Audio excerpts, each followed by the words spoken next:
ঝুম বৃষ্টিতে কোনোদিন মমইন ঘুরেছেন? বৃষ্টির দিনে উত্তরবঙ্গের প্রথম ও একমাত্র 5 তারকা হোটেলের সৌন্দর্য কেমন? বৃষ্টি ভেজা দিনে মমইন যেন অন্যরকম সুন্দর। আর কিভাবে বৃষ্টিতে ভিজে মানুষ সেই সৌন্দর্য উপভোগ করছে, সেটাই আজ দেখাবো আপনাদের। কোনো এক ছুটির দিনে মমইন ঘুরতে গিয়েছিলাম। মমইন ঢোকার পরই আকাশের মনটা খারাপ হয়ে গেল। শুরু হলো ঝুম বৃষ্টি। বারবিকিউ রেস্টুরেন্টের নিচে গিয়ে দাঁড়ালাম। এই যে আমি একদম পুরোটা ভিজে গেছি।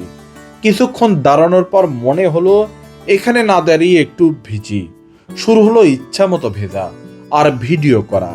আমার মতো মোবাইলের হেলিকপ্টারটাও একা একা ভিজতেছিল। পরে দেখলাম আমি একা নই, বৃষ্টিতে ভেজার এই লিস্টে অনেকেই আছে। আর যারা ভিজবে না তারা ছোটাছুটি করছিল ছাতা নিয়ে। কেউ বা বৃষ্টির মাঝেই লেকের সৌন্দর্য উপভোগ করছিল। আমার সবচেয়ে ভালো লেগেছে দূরের ওই দৃশ্যটা। মাঝ বয়সে এসেও এভাবে স্পেশাল মানুষকে নিয়ে জীবন উপভোগ করতে কয়জনই বা পারবে? আমার মনে হয় সবাই কম বেশি বৃষ্টি ভেজা এই মমইনকে উপভোগ করছিল। কেউ মনে হয় চাচ্ছিল না বৃষ্টিটা থামুক। আমি তো চাচ্ছিলামই না। মনে হচ্ছিল অনেকক্ষণ এই বৃষ্টিতে ভিজি। গ্রামে তো অনেক ভিজলাম, আজ না হয় 5 তারকা হোটেলেই ভিজি।